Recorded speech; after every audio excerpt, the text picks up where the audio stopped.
बोलिए शीतला माता की जय। प्रेम से बोलो जय माता की। आप सभी को बसौड़े के त्योहार की ढेरों सारी शुभकामनाएं। आज के दिन हम बात करेंगे कि बसौड़ा कब मनाया जाता है। प्रिय दर्शकों, जैसा कि हम आपको बताते हैं कि होली जा चुकी है, होली मनाई जा चुकी है और होली के बाद सबसे महत्वपूर्ण तिथि होती है बसौड़ा। यहाँ शीतला माता की पूजा विशेष रूप से की जाती है। तो आइए जानते हैं कि बसौड़े का त्योहार कब करना चाहिए, किस तिथि को करना चाहिए और जो लोग इस बार के अनुसार करते हैं उनको कब करना चाहिए, क्योंकि बसौड़ा जो ये है किसी के सभी के यहाँ एक निर्धारित तिथि नहीं है। कुछ लोग अष्टमी को करते हैं और कुछ लोग शीतला सप्तमी को करते हैं, तो कुछ लोग वार के अनुसार करते हैं।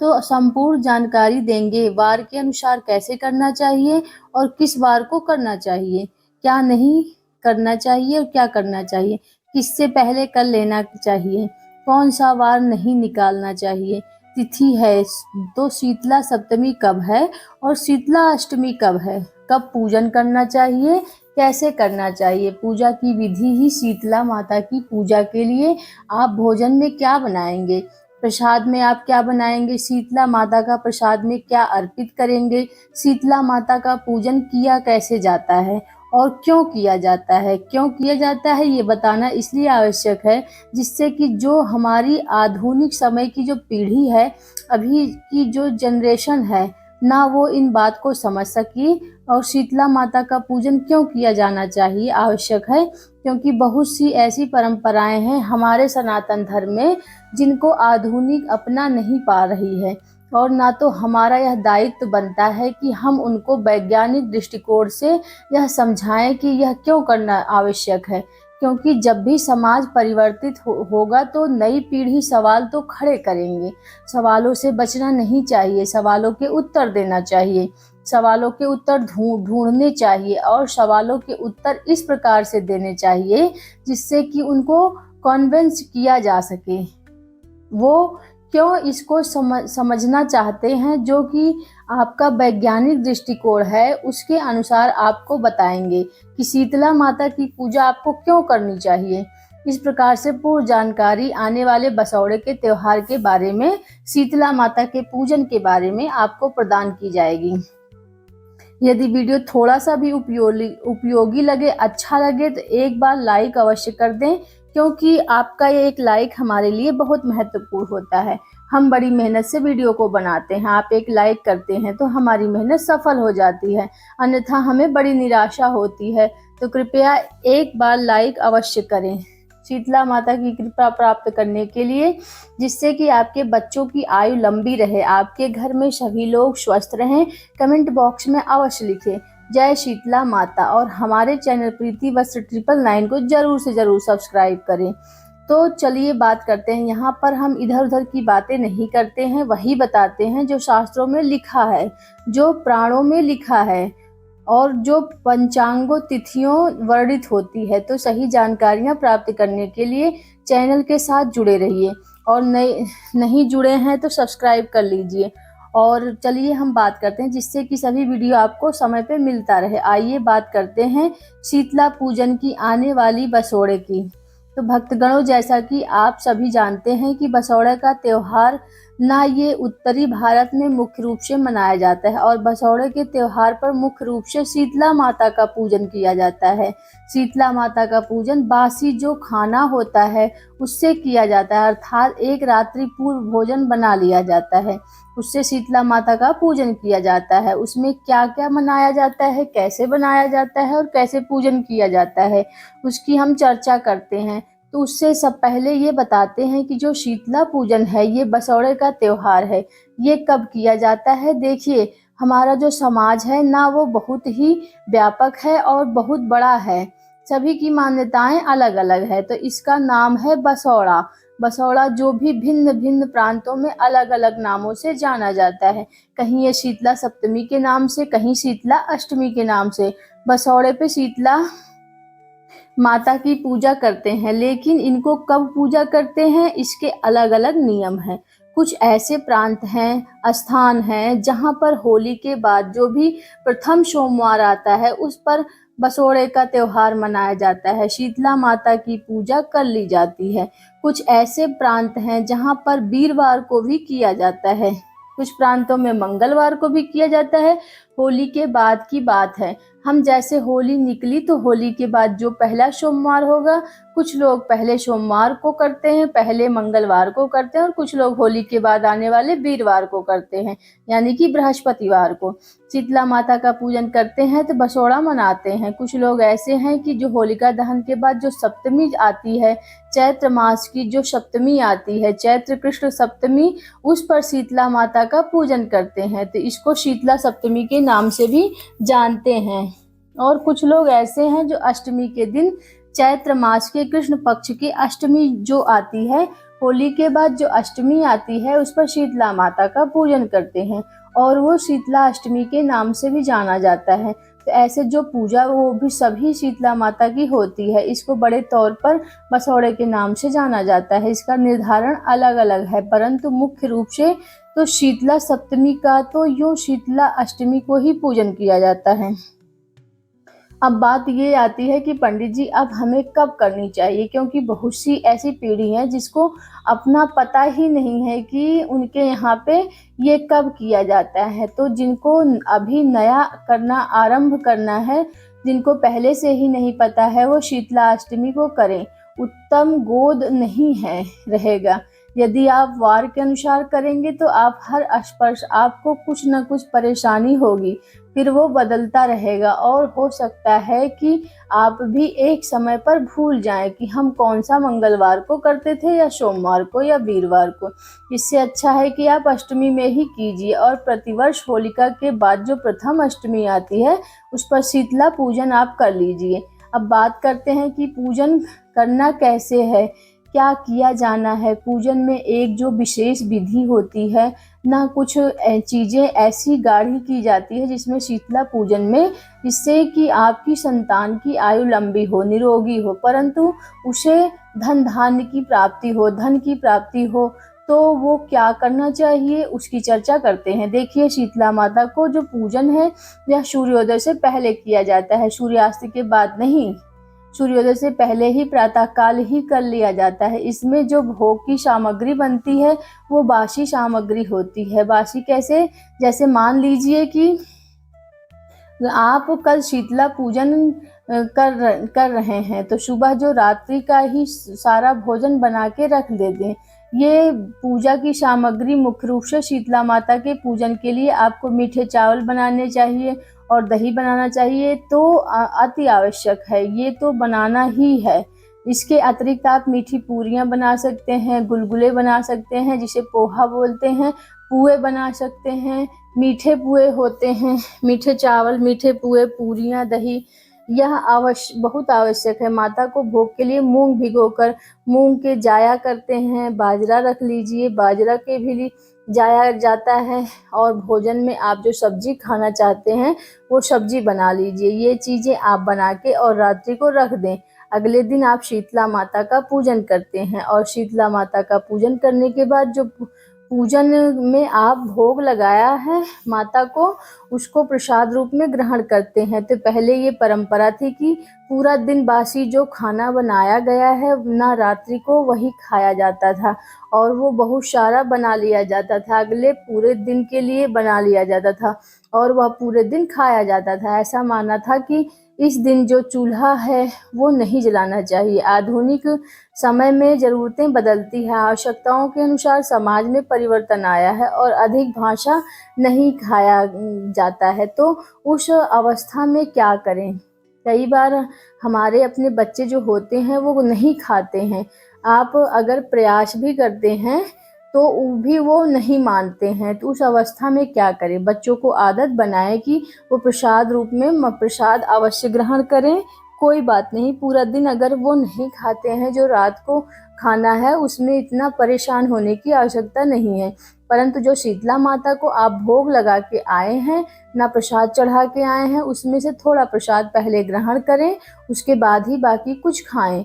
यदि आप ताज़ा बना के खाना चाहते हैं तो वो ताज़ा बना के खाएं, कोई बात नहीं है। पर प्रथम आहार जो पहला निवाला है वो आप यूँ बोलें कि वही ले लो, आप भोग में लगा के आए हैं, चाहे वह एक घास ही वो क्यों ना खाएं, पर एक ग्रास तो कम से कम प्रसाद रूप में आपको खाना ही चाहिए। आपको ध्यान रखना चाहिए कि पूजन सामग्री की बात करते हैं कि आप पूजन के लिए जाएंगे, अगले दिन तो कैसे जाएंगे, क्या क्या सामग्री की आवश्यकता होती है। देखिए, शीतला पूजन के दिन जब आप जाते हैं तो प्रातःकाल सूर्योदय से पहले ही पूजन होता है, तो आपको जल्दी उठना है। जल्दी उठने के साथ ही कुछ प्रांतों में जो माताएं बहनें हैं वो बिना नहाए जाती हैं पूजा के लिए, कुछ प्रांतों में नहा धो के जाती हैं।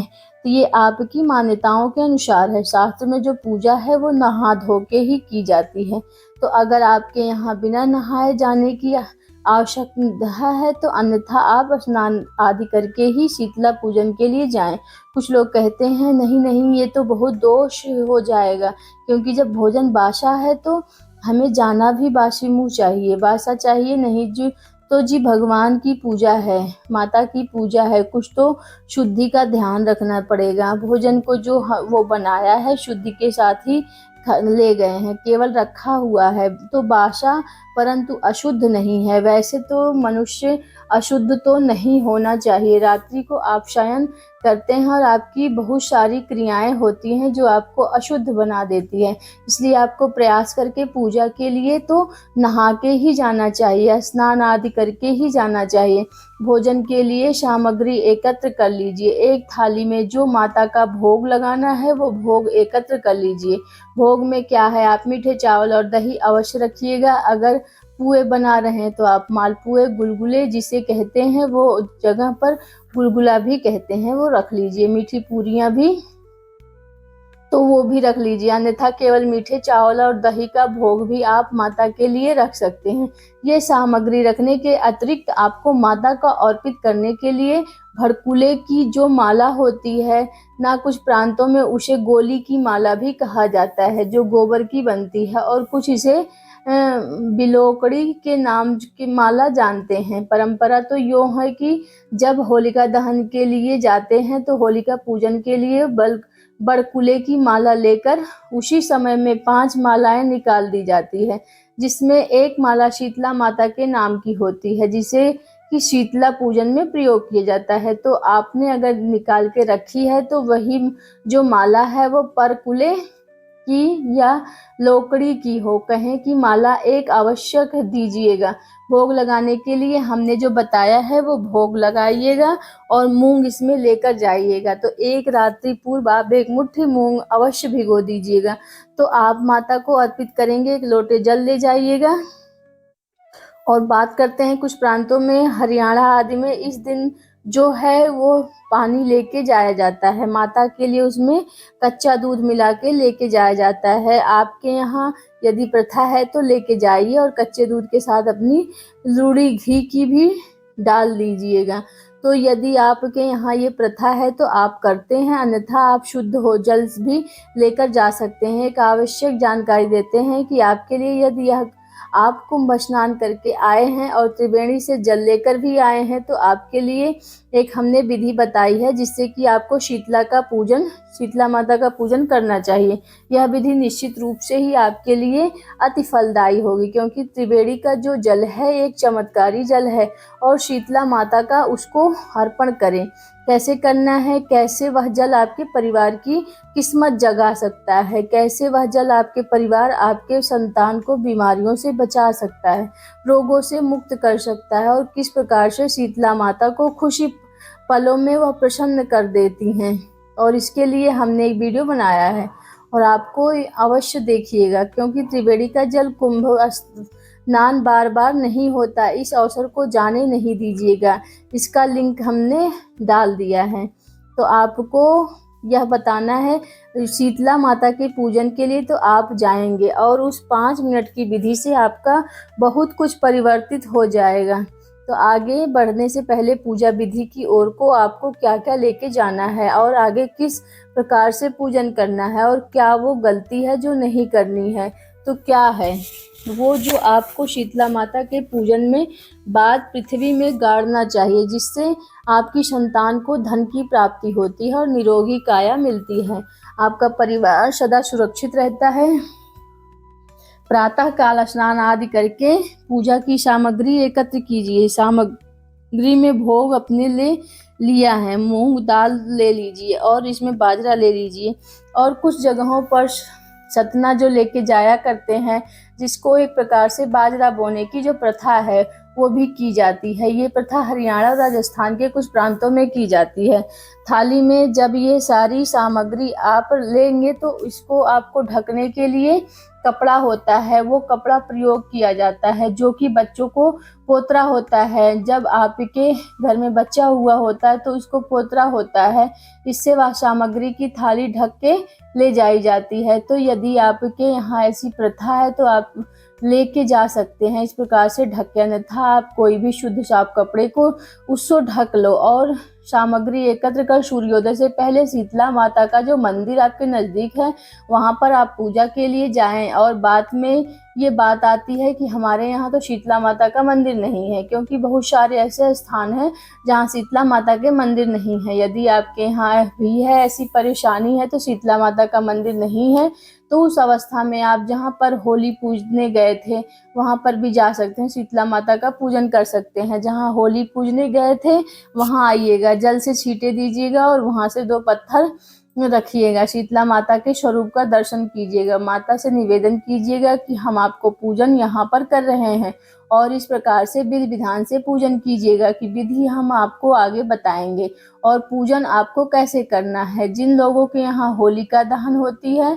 नहीं होती है वह कैसे शीतला पूजन करे, क्योंकि आजकल टाउनशिप और अपार्टमेंट में सुविधाएं नहीं है। बहुत सारी जगह पर ना होली का दहन होता है और ना शीतला मंदिर है, तो आप घर पर कैसे पूजन कर सकते हैं। यदि आपके पास समय नहीं है मंदिर जाने के लिए तो आप घर पर पूजन कर सकते हैं। बहुत से हमारे दर्शक हैं जो भारत के बाहर हैं, इंडिया से बाहर हैं और अलग कंट्रीज में रहते हैं, वहाँ पर ये सुविधाएं नहीं है। वो अपने घर के अंदर किस प्रकार से शीतला माता का पूजन करें हम आपको बताएंगे। अभी बात करते हैं कि आप मंदिर जा रहे हैं जहाँ होलिका दहन होती है, वहाँ पर आप शीतला पूजन कर रहे हैं, तो किस प्रकार से आगे आपको प्रक्रिया करनी है। सारी सामग्री एकत्र करके सूर्योदय से पहले आप स्थान पर पहुंच जाएं। होलिका दहन किया था तो वहाँ पर आप मंदिर है तो माता के मंदिर में प्रवेश से पहले दरवाजे पर आपको दोनों तरफ जल डालना है। जल डालने के बाद आप माता के मंदिर में प्रवेश करेंगे। यहाँ एक बात आपको बताना चाहेंगे कि कुछ प्रांतों में इस प्रकार की प्रथा है कि जाने से पहले देहली पूजन होता है, जो आपकी दहलीज होती है, मेन मुख्य द्वार, तो दहलीज पूजन करके उसमें दहलीज पूजन की किस चीज़ से किया जाता है, हल्दी से दहलीज पूजन होती है, तो हल्दी से दहलीज पूजन करके ही शीतला माता के लिए जाया जाता है। दहली पूजन में पहला जाता है, कुछ प्रांतों पर उसे सतिया भी कहा जाता है, तो स्वास्तिक बना के उस पे पूजन करके जाया जाता है। जो भड़कुले की माला है उसको भी आप घर पर पूज सकते हैं। सबसे पहले हल्दी का तिलक लगाइएगा और उसके बाद उसको सामग्री के साथ रख के लेके जाइएगा। पूजा स्थान पर पहुंचकर मंदिर में प्रवेश से पहले दोनों तरफ जल दीजिएगा। जल देने के बाद माता के मंदिर में प्रवेश कीजिएगा। माता को सर्वप्रथम जल अर्पित कीजिएगा। स्नान के रूप में वस्त्र के रूप में मौली का टुकड़ा ले लीजिएगा। वह मौली का टुकड़ा माता को वस्त्र के रूप में अर्पित कीजिएगा। तिलक अक्षत कीजिएगा। तिलक जो है आप हल्दी को करेंगे, शीतला माता को तिलक अक्षत कीजिएगा। तिलक करने के बाद फूलों की माला पहनाएं। पुष्प है तो पुष्प अर्पित कीजिएगा। जिसके पास भड़कुले की माला है वो भड़कुले की माला शीतला माता को पहनाएंगे। कि माला भड़कुले की माला एक ही बात है। वह माला और माला पहनाने के बाद माता को भोग लगाएं। भोग क्या लगाएं हमने आपको बताया कि शीतला माता को जो भोग लगाना है वह मुख्य रूप से मीठे चावल और दही का लगेगा। तो मीठे चावल और दही से भोग लगाइए। यदि आपके यहाँ पुए बनाए गए मीठे पूरियाँ तो आप वह भी भोग लगा के लेकर जा सकते हैं, शीतला माता को अर्पित कर सकते हैं। भोग लगाइएगा। भोग लगाने के बाद जल आचमनी के रूप में थोड़ा सा जल माता को अर्पित कीजिएगा। जल अर्पित करने के लिए बाद माता की परिक्रमा कीजिएगा। कुछ लोग यहाँ पर ठंडा लेके जाया करते हैं और ठंडा दिया लेके जाएगा। ठंडे के दिए में क्या होता है कि 5 दिए बनाए जाते हैं, और वो 5 जो दिए उसमें एक दिया शीतला माता, एक मायके की शीतला माता, 2 दिए लेकर जाए जाते हैं। बाकी जो है वो आप कुल देवता स्थान देवता के स्थान के नाम के जला दिए और ठंडे दिए लेकर जाए जाते हैं, जिसमें भी आटे का दिया और आटे की उत्तम बाती बनाई जाती है और बिना प्रज्वलित किए ही राख दिया जाता है। इसको ठंडा दिया भी कहते हैं। अगर आप आटे का ना बना पा सके तो आप मिट्टी का दिया ले जाइए, परंतु उसे भी जलाइएगा नहीं, प्रज्वलित नहीं किया जाएगा, ऐसे ही अर्पित कर दीजिएगा। एक बात और, कुछ प्रांतों में 5 लोई ले जाने का प्रावधान भी बताया गया है। कुछ ऐसे प्रांत भी हैं जहाँ बांसुरी पूजा के लिए जाते हैं तो बाकी सारा भोग लेके जाते हैं, परंतु पूजा से पहले आटा गूंथ लिया जाता है और उस आटे में नमक मिला लिया जाता है। फीके आटे को गूंथकर उसकी 5 लोइयां बनाई जाती है। वो लोइयां हैं कच्चे आटे की, तो वो माता को भोग के रूप में अर्पित की जाती है। यदि आपके यहाँ ये होता है तो आप इसको अवश्य कीजिएगा। इस प्रकार से पूजा सामग्री आपने शीतला माता को अर्पित करनी है। हाथ जोड़कर प्रणाम करना और माता से निवेदन करना कि हे माँ शीतला माता, कोई गलती, कोई त्रुटि, कोई भूल हमसे यदि पूजा पाठ में हो गई हो तो माता हमें क्षमा करना। जैसी हमारी समझ में उनके अनुसार हमने आपका पूजन किया है, इसमें जाने अनजाने की गलतियाँ को आप क्षमा कर दीजिएगा। अपना आशीर्वाद हमारे ऊपर सदा बनाए रखिएगा, जिससे कि हमारे घर में खुशियाँ आती रहें और हमारा पूरा परिवार, हमारे बच्चे सदा खुशी रहें और निरोगी रहे, दीर्घायु रहे, और परिवार सदा फूले फले आगे बढ़े और खुशहाल रहे। इस प्रकार से माता से प्रार्थना कीजिएगा। शीतला माता का पूजन करने के बाद मायके की माता भी पूजी जाती है। तो मायके की शीतला जो हो, जहाँ वह अपने शीतला पूजन किया उसी के बगल में, उसी के साइड में मायके की माता जो है पूज ली जाती हैं। एक स्थान को चुन लीजिएगा, वहाँ पर जल के छींटे दीजिएगा। जल के छींटे देने के बाद जो सामग्री आपने शीतला माता को अर्पित करी है वह सारी सामग्री वहाँ अर्पित कीजिएगा और प्रार्थना कीजिएगा कि हे शीतला माता, मेरे मायके से मेरे भाई, बच्चे, भतीजे सब खुश रहें और उस सबका जो जीवन है वह खुश में रहे और सभी समृद्धि होते हुए स्वस्थ रहें। इस प्रकार से निवेदन कीजिएगा अपने मायके की ओर मुख करके और मायके की शीतला का पूजन कीजिएगा। तो ये 2 कार्य आपको करने हैं। अब बात ये आती है कि जो लोग दिवाली जहाँ पूजी जाती है यदि वहाँ पूजन कर रहे हैं तो उसको बसौड़ा पूजन कैसे करना है। तो हमने आपको बताया कि 2 पत्थर ले लीजिएगा, जल के छींटे दीजिएगा, वहाँ पर वो पत्थर रखिएगा, उसके बाद उनको जल अर्पित कीजिएगा, शुद्धिकरण हो जाए। फिर जैसे आपने शीतला माता को पूजन किया, ना वस्तुएं अर्पित की और आपने वस्त्र अर्पित किया, मौली का टुकड़ा चढ़ाया, तो तिलक किया, तो तिलक में आप हल्दी लगा रहे हैं, तिलक के साथ फूलों की माला, भड़कुले की माला पहनाए, फिर भोग रहे हैं, वो वहाँ सभी आप अर्पित कीजिएगा। जो पत्थर है वहीं आपके लिए शीतला माता है। ये पूजन करने के बाद शीतला माता की पूजा और मायके की जो माता है शीतला माता, उनकी पूजा करने के बाद वहाँ खजाना बोया जाता है। इसका आप ध्यान दीजिएगा। खजाना कैसे बोना चाहिए? शीतला माता को पूजन करने के बाद वहाँ पे कथा कही जाती है, शीतला माता की कथा कहीं और सुनी जाती है, तो आप हमारे चैनल पर अवश्य सुनिएगा। आप आजकल मोबाइल चैनल पर भी सुन सकते हैं, शीतला माता की कथा सुनिएगा। यदि वहाँ ना सुनते तो घर आके सुन लीजिएगा। पूजन करने के बाद विश्राम के लिए एक स्थान पर बैठते हैं और वहाँ पर मिट्टी में गड्ढा खोद के, छोटा सा गड्ढा खोद लेते हैं, उसमें 1 रुपए का सिक्का रखिएगा। अगर आप बाजरा लेके गए हैं तो बाजरा रखिएगा, भीगे मूंग लेके गए हैं तो भीगे मूंग रखिएगा। उस गड्ढे को दबा दीजिएगा, उस गड्ढे में थोड़ा सा पानी छिड़क दीजिएगा और इस प्रकार से प्रार्थना कीजिएगा कि हे माता, जब भी मेरी संतान इस खजाने को खोदे तो वो सदा बरकत पाए, उसके जीवन में सदा धन ले आ रही हैं, धान्य के भंडार भर रहे हैं और ये खजाना सदा उनका जो बरकत देता है रहे। उनके जीवन में बढ़ोतरी लाता रहे, उनकी तिजोरी कभी खाली ना हो, इस प्रकार से माता से प्रार्थना करें। तो ऐसा माना जाता है कि जब भी बच्चों को धन की आवश्यकता होगी तो वह खजाना उनके जीवन में अवश्य काम आता है शीतला माता के आशीर्वाद से। इसलिए इस तरह से खजाना गाड़ा जाता है। आपको यह चीज़ें आप अवश्य कीजिएगा। दूसरा, हरियाणा के कुछ प्रांतों में बाजरा बोया जाता है। बाजरा बोने के लिए भी थोड़ी सी मिट्टी हटा दी जाती है जमीन में से, वहां पर बाजरा डाल दिया जाता है। अंकुरित करने के लिए ऊपर मिट्टी डाल दी जाती है और पानी के छींटे दे दी जाते हैं। प्रार्थना की जाती है कि हे माँ शीतला, यह बाजरा हमारे जीवन में धन के रूप में उत्पन्न हो, यह मेरे परिवार तथा मेरी संतान को धन के रूप में प्राप्त हो, उनके जीवन में सदा बरकत रहे। और दोनों का जो मूलतः उद्देश्य है वह एक ही है। कहीं 1 रुपए के सिक्के के साथ सामग्री डाली जाती है और कहीं बाजरा बोया जाता है। तो आपको हमारी यह वीडियो कैसी लगी? पसंद आए तो एक लाइक सब्सक्राइब जरूर करें और शीतला माता की जयकारा जरूर लगाएं। धन्यवाद।